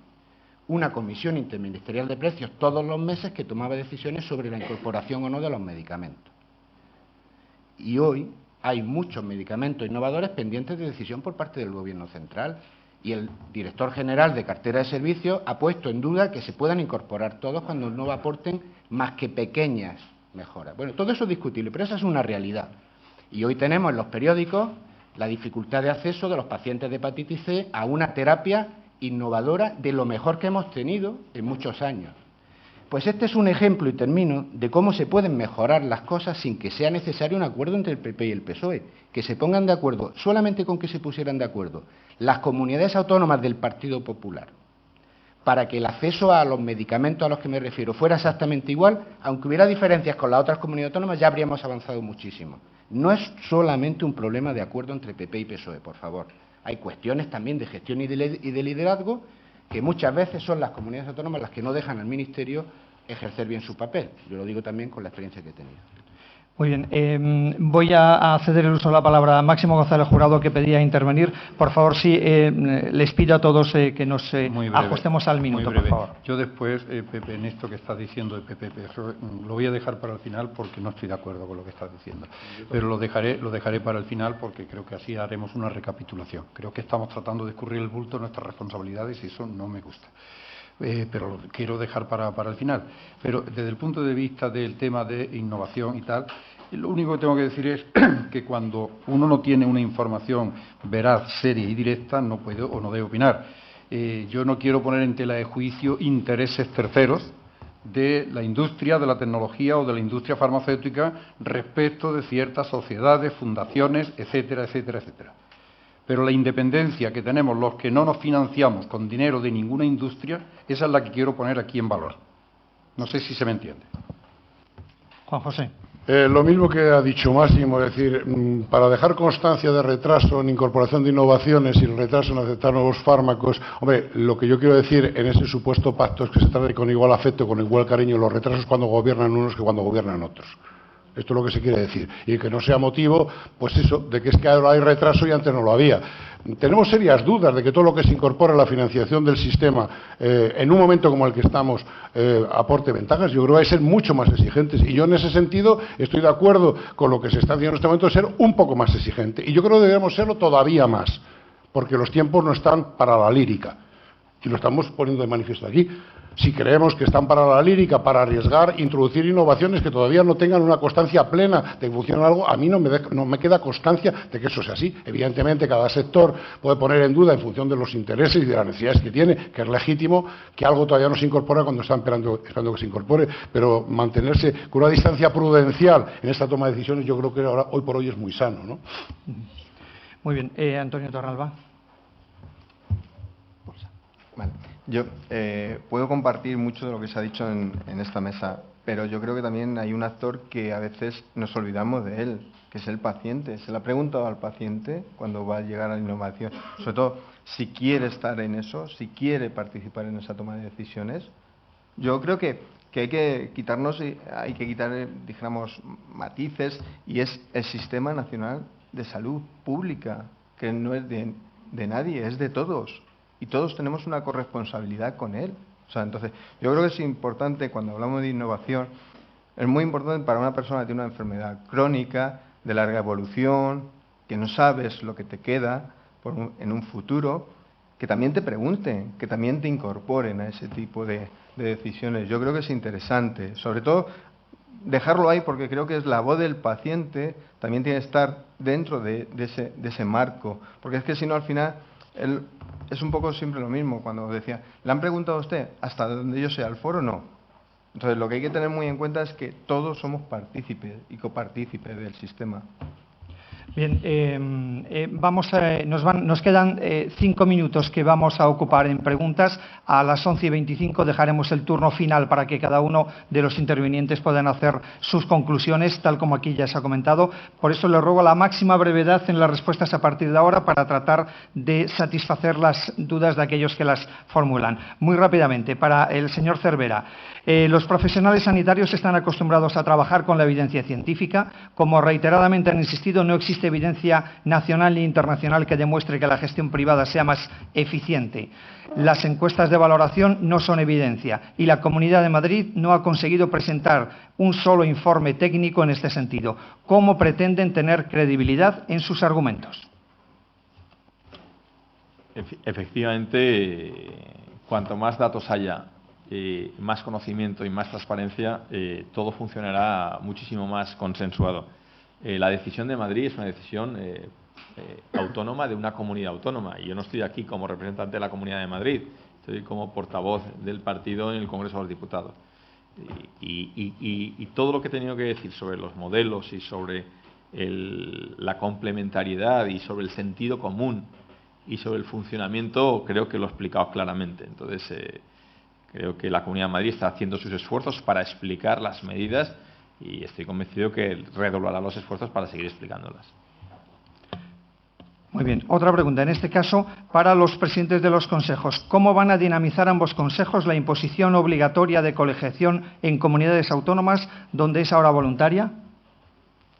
Vamos a ver, eso no es una imposición. Yo creo que yo empecé en el Congreso de Derecho Sanitario diciendo que la Tierra es redonda. Y la gente, claro, se descojonaba como no podía ser de otra forma. Es que miren ustedes, yo he presentado un estudio de 173 jurisdicciones nacionales, estamos hablando del mundo mundial, donde los médicos y enfermeros para ejercer su profesión tienen que estar obligatoriamente sujetos a la disciplina de la profesión a través de lo que en España se llama colegio profesional. Por tanto, es que no hay que decir ni demostrar nada de nada de nada. Lo que es una anomalía del sistema. Y hemos publicado en Andalucía recientemente una enfermera que estaba en un hospital público de Málaga, en Marbella, una enfermera desde hace 20 años que ha pasado por servicios de cuidados intensivos, que no es enfermera, porque no se le ha exigido ningún tipo de requerimiento. ¿Eso es seguridad para el paciente o qué es? Vamos a dejarnos ya de bromas. Entonces, ¿cómo lo vamos a hacer? Como hay que hacerlo, simplemente aplicando la ley. El Tribunal Constitucional ha venido a decir dos cosas muy importantes. La primera, que ese aspecto es un aspecto de organización nacional y que únicamente tiene competencias el legislador nacional. Cosa que no nos cabía ninguna duda, pero lo ha interpretado así el Constitucional. Y segunda cosa, que para mí todavía es más importante. Y lo venimos defendiendo desde mi Consejo General hace muchos años. El único ente que tiene competencia para la ordenación del ejercicio profesional es el colegio profesional. Ninguna administración sanitaria tiene esa competencia. Y lo ha dicho con claridad el Tribunal Constitucional. La relación que tiene la administración sanitaria con el médico o con el enfermero es de simple o mero empleador, lo que es la relación administrativa o laboral.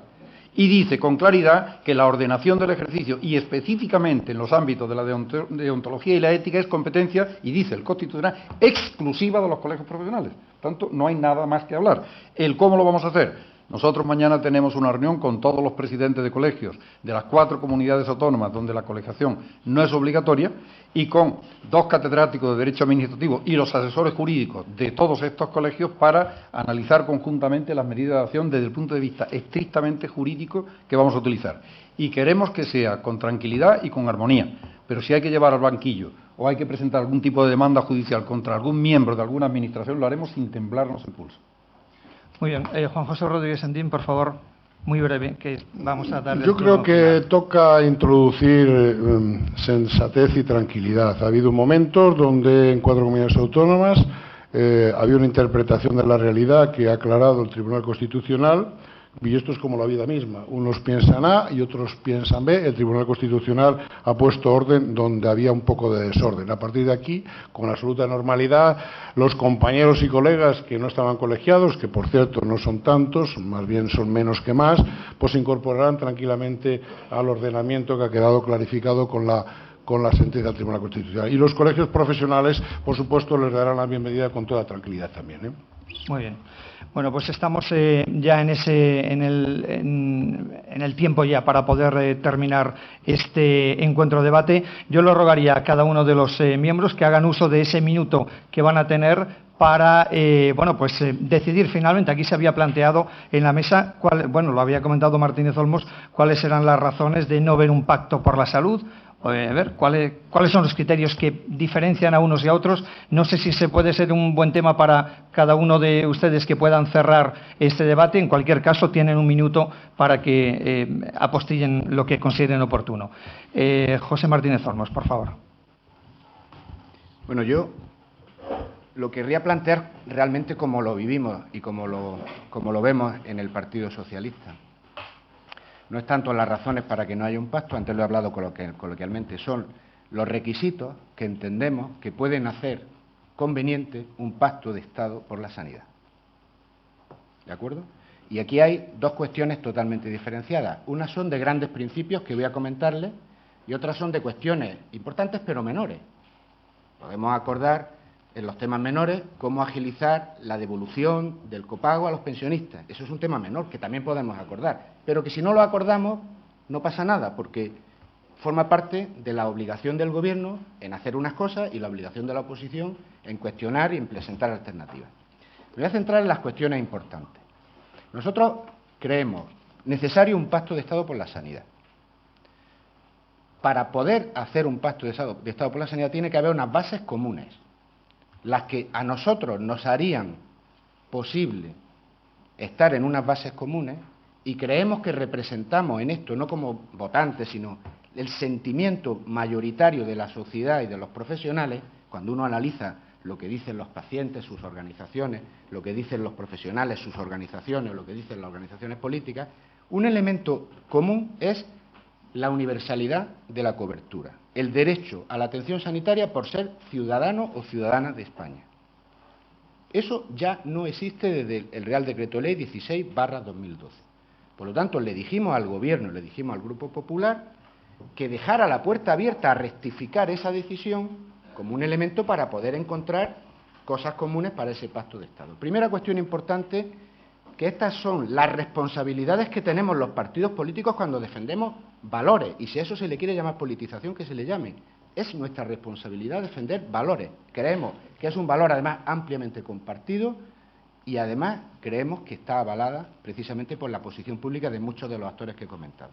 Segundo elemento, nos parece importante que las personas que conviven con nosotros, inmigrantes en situación irregular, que en muchos casos están en situación irregular en contra de su voluntad, porque están trabajando, pero no les hacen contrato, tengan cobertura sanitaria, como el resto de los españoles, por dignidad humana, por derecho, pero también por protección de la salud pública de todos los ciudadanos españoles. Y por lo tanto le pedíamos al Gobierno que dejara la puerta abierta a reconsiderar la medida que adoptó. Esto también forma parte de los valores, pero forma parte de la eficacia del Sistema Nacional de Salud. De nuevo, si se le quiere llamar politización, lo siento, es una posición política firme. Tercera cuestión, nos parece importante, y aquí lo ha señalado el representante de los pacientes que tenemos en esta mesa, que las decisiones que se adopten no pongan en riesgo la salud de las personas. Ellos han dicho que las decisiones les perjudican a los pacientes. Nosotros no queremos llevar la razón. Como lo dicen las organizaciones profesionales de manera generalizada y las organizaciones de pacientes, toda barrera de acceso a los servicios sanitarios, sean medicamentos, sean servicios de urgencia, que pueda hacer que la gente no los use bien, debe de ser revisada. Y por lo tanto el Gobierno debe de revisar los criterios del copago, para que no perjudique a los pacientes crónicos, a los pacientes con enfermedades raras. De nuevo, ¿es un planteamiento político de politización? Sinceramente no lo es. Nos interesa que eso no perjudique a los pacientes. Y puede haber fórmulas. Nosotros creemos que puede haber fórmulas de encuentro. Y la última cuestión. No queremos, respetamos las posiciones que tenga cualquier grupo político en este sentido, no queremos que la gestión de la sanidad pública, cuando se haga con medios concertados, de colaboración público-privada para que nos entendamos, genere riesgos ciertos de afectación a la calidad asistencial y riesgos ciertos para la autonomía de los profesionales sanitarios. Y hoy, desgraciadamente, Eso no está resuelto en las propuestas que se están discutiendo en Madrid, en Castilla-La Mancha, y que llevan a la gente y a los profesionales a la calle. De nuevo, si esto es politización, lo siento, es un planteamiento que pretende proteger la calidad asistencial, la equidad y la igualdad. Y a partir de ahí les puedo comentar que podemos hablar de muchas cosas, de cómo se sacan o se meten prestaciones, de cómo se decide la ampliación de la cartera de servicios, etcétera, etcétera. Eso es algo en lo que hay mucha base de acuerdo, porque hemos trabajado muchos años juntos, un partido y otro en diferentes sitios. Muchas gracias. Bien, gracias. El minuto se ha convertido en 5 minutos que le vamos a dar al mismo tiempo a cada uno de los intervinientes. Manuel Cervera, por favor. Bueno, me gustaría acabar dando una imagen de trabajo constante de los principales partidos, del Partido Popular y el Partido Socialista, por llegar a un acuerdo. Esa imagen me gustaría trasladar porque es real.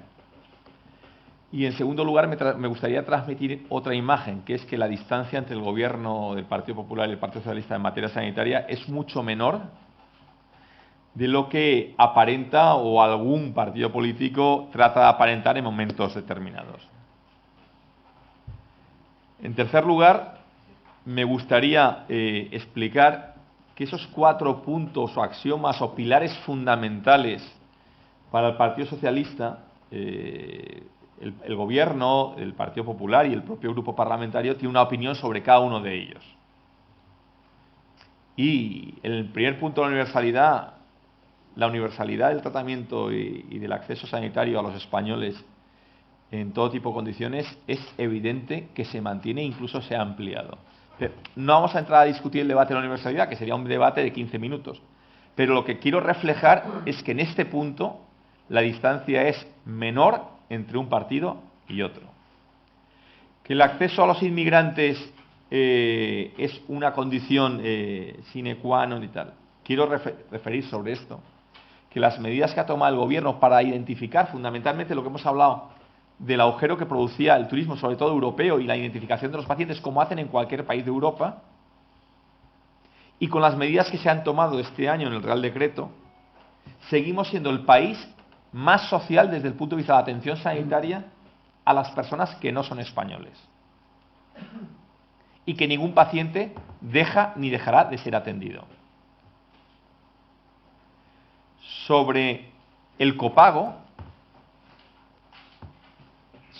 decir que sobre el copago existente lo que ha hecho el Gobierno es reordenar los esfuerzos dependiendo del criterio de la equidad y el que más tiene más esfuerzo haga.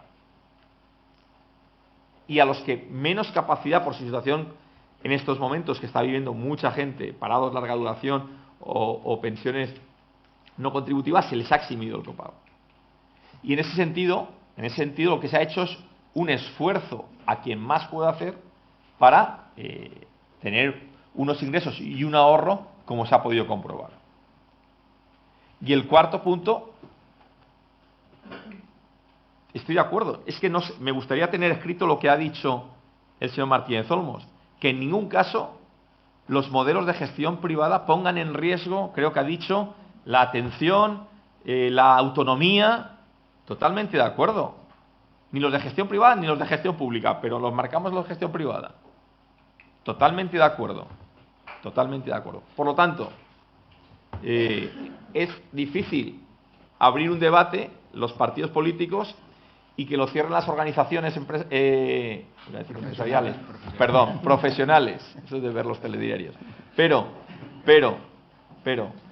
porque siempre da la sensación de que nosotros estamos enfrascados en líos que no interesan a la ciudadanía. Más alejado de la realidad no puede ser ese diagnóstico. Se trabaja por aproximar, se trabaja urgentemente en algunas cosas que puede que el Partido Socialista no esté de acuerdo, pero entendíamos, como así marcan los datos, de que el 2012 era un año clave de credibilidad y de fundamentalmente de ser capaces de pagar. Y en ese sentido seguimos trabajando para encontrar, pero que en ningún caso las medidas de este Gobierno ni han acabado con la universalidad, que la han reforzado, y estamos totalmente de acuerdo con la universalidad. Estamos totalmente de acuerdo que hay que ordenar y saber quién entra en centros sanitarios. Y no les recuerdo si alguna vez han tenido un incidente en Europa sanitario, cuando entra a un centro sanitario extranjero, ¿qué nos pasa? Que no pasaba aquí.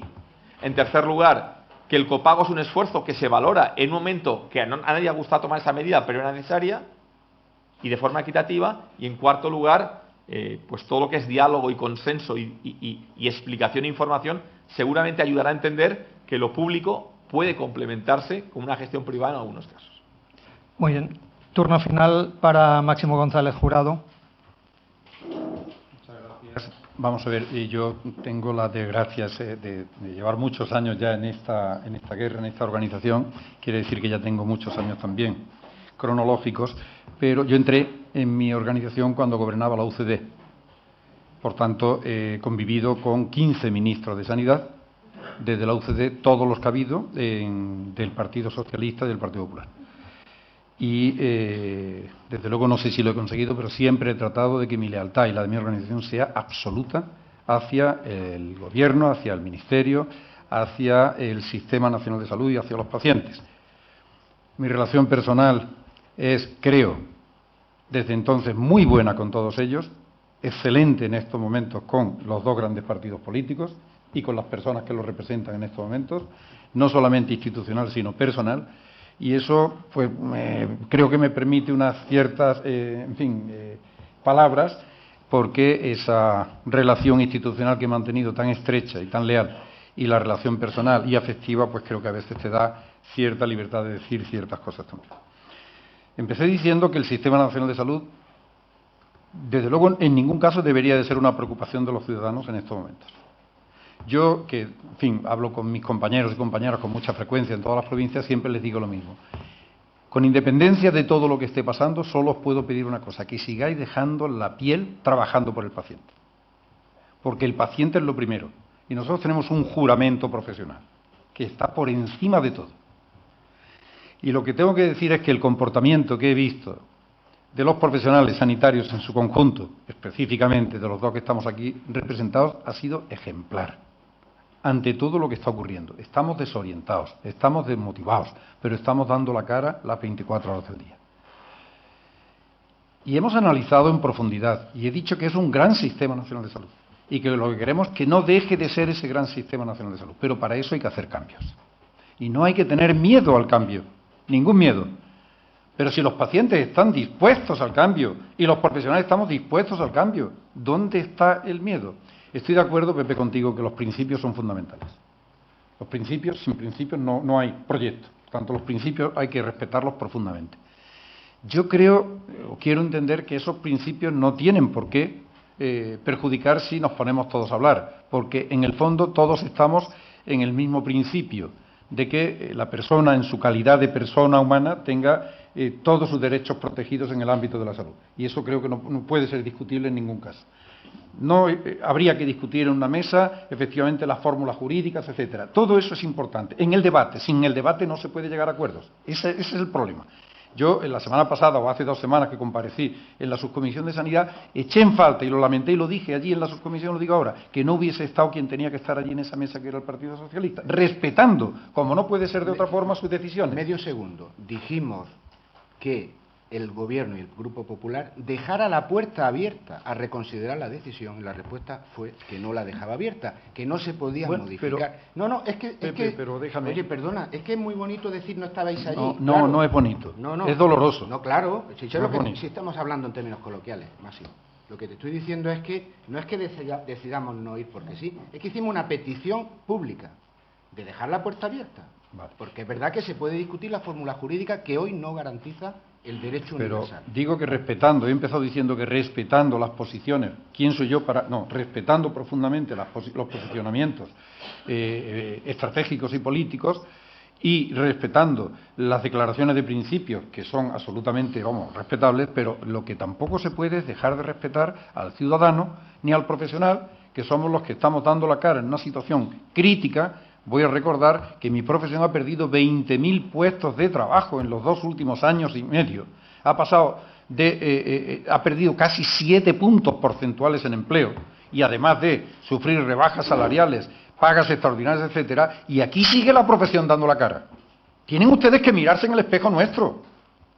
Perder 20.000 puestos de trabajo, perder el 20% de salario, el 15%, el que sea, y seguir dando la cara en los servicios de urgencia y los quirófanos en todos los sitios. Eso es muy importante, señores. Por tanto, entendiendo y respetando las declaraciones de principio, entiendan y respeten ustedes a los demás que hacemos posible el día a día de que el paciente esté atendido de forma adecuada. Ya corto. Sí es posible el acuerdo, y cuando decía lo de la tarjeta y otros temas a los que te referías, Pepe, es verdad que podría, pero lo que te digo es, si eso es así, ningún ministro lo ha conseguido hacer el que hubiese una tarjeta sanitaria. Yo recuerdo cuando se levantaron los consejeros del Partido Socialista y cuando se levantaron los consejeros del Partido Popular del Consejo Interterritorial. Es decir, hacen falta reformas estructurales, y esas reformas estructurales nosotros vamos a ayudar a tomar y vamos a ir de la mano con los grupos parlamentarios, con los partidos políticos, a explicar a los ciudadanos por qué se tienen que hacer esas reformas. Pero lo que nosotros, antes ha dicho el presidente del Consejo de Médicos, os ruega que dialoguéis y os pongáis de acuerdo. Yo creo que los profesionales y los pacientes podríamos, además de pediros ese ruego, también una exigencia. Muy bien. Juan José Rodríguez Sandín, por favor. Somos conscientes de que fuera de escena, cuando está bajo el telón, los acuerdos son mayoritarios, hasta tal punto que lo que hoy plantea como exigencia el Partido Socialista, con lo cual yo en eso que ha planteado estoy de acuerdo, diré en lo que no estoy, incluso ayer una comunidad autónoma del Partido Popular, como es Castilla y León, lo ratificaba. Lo que queremos decir es que aunque fuera de escena estemos de acuerdo casi en todo, el pueblo, la gente, los españoles, lo que ven cuando el telón está levantado es la confrontación también en la cuestión sanitaria. Esto es lo que se ve. Confrontación que no permite que cuestiones menores, como ponerse de acuerdo en lo de la tarjeta sanitaria, sea posible. Esta es la cuestión. No es tanto en cuanto la solución técnica, sino que el momento de confrontación permanente de cara al exterior, de cara a dar la imagen, es permanente. Esto es lo que, de alguna manera, intentamos que se resuelva. ¿Qué es lo que yo no estoy de acuerdo? Pues yo, estando de acuerdo en que no es posible que sigamos con más recortes lineales sin aplicaciones inteligentes, el no estando de acuerdo en que se gestione lo público desde el interés privado, ya lo digo, la gestión privada, desde el interés privado, no estando de acuerdo, otra cuestión es la colaboración público-privada, por esto no estamos hablando ahora, no estando de acuerdo en que el sistema no sea en este momento universal como lo entendíamos solamente hace un año. Sin embargo, tampoco estoy de acuerdo en que se ponga el carro por delante de los bueyes, perdónenme ustedes, y se ponga como condición para formalizar un pacto. Háganlo al final. Es que es distinta la confrontación, es distinto si eso forma parte del pacto final que si no como lo ponemos como condición para negociar. Esto es lo que pediríamos un esfuerzo. De forma que si unos quieren entrar y otros quieren abrir la puerta, abran ustedes la puerta para que entren los que se han ido. Pero no podemos seguir con la puerta cerrada, esto así no se puede seguir. O sea, esto es lo que pedimos. Y lo que se debemos de forzar, porque si no se fuerza, nos mantendremos mucho tiempo más sin las soluciones que son necesarias. Es decir, yo creo que en este momento es imprescindible que se aborde de la mejor manera posible dos cuestiones. El pacto para lo que se pueda pactar de cuestiones fundamentales y que se evite el ambiente de confrontación, que es la imagen que se da cada vez que se abren las cámaras y entramos en el Parlamento y nos escuchamos hablar de cuestiones sanitarias a unos contra otros. Desde mi punto de vista esto es absolutamente fundamental y no he agotado más que 2 minutos 15 segundos. ¿Sí? Muy bien. Lo agradecemos profundamente. Antonio Ignacio Torralba, por favor. Bueno, lo primero, no puedo compartir más que todo lo que habéis dicho, indudablemente salvando distancias en cómo hay que afrontarlo. Y yo lo que me gustaría es intentar no extenderme mucho, pero sí dejar unas pinceladas del posicionamiento que tiene el foro frente a todo lo que está pasando. Está claro que el Sistema Nacional de Salud hay que mejorarlo, eso lo tenemos todo muy claro, que si no se abordan estas cuestiones va a perjudicar directamente a todos los pacientes, a todas las especialidades y a todos los que, tanto crónicos como no crónicos, lo utilizamos, pero especialmente a los crónicos, que esto puede aumentar un riesgo de exclusión social para la sociedad y que hay que tenerlo muy en cuenta, que si se recorta en investigación no tendremos futuro, porque el futuro depende de la investigación, porque si no hoy yo no podría tener la calidad de vida que tengo, y lo pongo en mi persona, y sobre todo porque en los últimos años hemos vivido un gran avance en calidad de vida, algo intangible, pero que todo lo tenemos día a día, y hasta que no te falta no sabes lo que es eso. También que cuando se vayan a tomar decisiones se tenga en cuenta a todos, como ya he dicho, me he repetido bastantes veces, a todos los agentes implicados en la salud, desde partidos políticos, administraciones, colegios profesionales, especialistas, asociaciones de pacientes que también somos especialistas en nuestro campo y, cómo no, al último actor, que no por ello es menos importante, que es el paciente. También queremos dejar muy claro que al paciente últimamente casi se nos ha tachado de despilfarrador, o sea, gastábamos por encima de nuestras posibilidades, consumíamos lo que no teníamos que consumir, cuando realmente aquí hay que decir que hay más actores implicados en esto. O sea, un paciente puede ir con una receta si hay otros actores que también están en ella, y creo que es interesante ponerlo encima de la mesa, y que solamente con una corresponsabilidad compartida esto se optimiza, y con educación a la ciudadanía, porque no en este momento puede ser que no seas paciente, pero uno puede ser paciente crónico, pero sí agudo. Solamente con esto, con la corresponsabilidad y haciéndonos todos partícipes de todo lo que estamos viviendo, hay que tenerlo en cuenta. También que se han dejado medicamentos fuera de la cartera de servicios que son básicos para personas que tienen una enfermedad o poco frecuente, o una enfermedad como, y voy a poner dos, que es síndrome de Sjögren, que necesitan lágrimas artificiales, y ahí han quedado 2 o 3, pero no a todos los pacientes nos van bien las mismas, y psoriasis también, porque parece que son cremas que es que las personas las tienen que poner de uso, no sé cómo explicarlo, disculpadme. Esto también lo que hace es que tienes una peor adherencia al tratamiento, con las consecuencias que merma tu calidad de vida y todo tu entorno social y profesional. Cuando todos tenemos tan presente que cuidar lo que es el trabajo es un bien esencial, si tú no tienes adherencia, posiblemente tengas muchas más bajas, posiblemente tengas que acudir más a urgencias, y hay que tenerlo muy en cuenta, porque esto sí que es un gasto que ahora mismo no está contemplado, pero que no hay que dejarlo.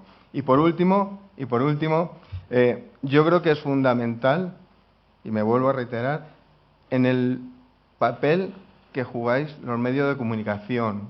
Y esto sí que es un ruego, sobre todo porque solamente con una información veraz podemos hacer viable que todo lo que hemos estado debatiendo aquí sea sostenible. Así que muchísimas gracias. Muy bien, bueno, pues ya no hay tiempo para más.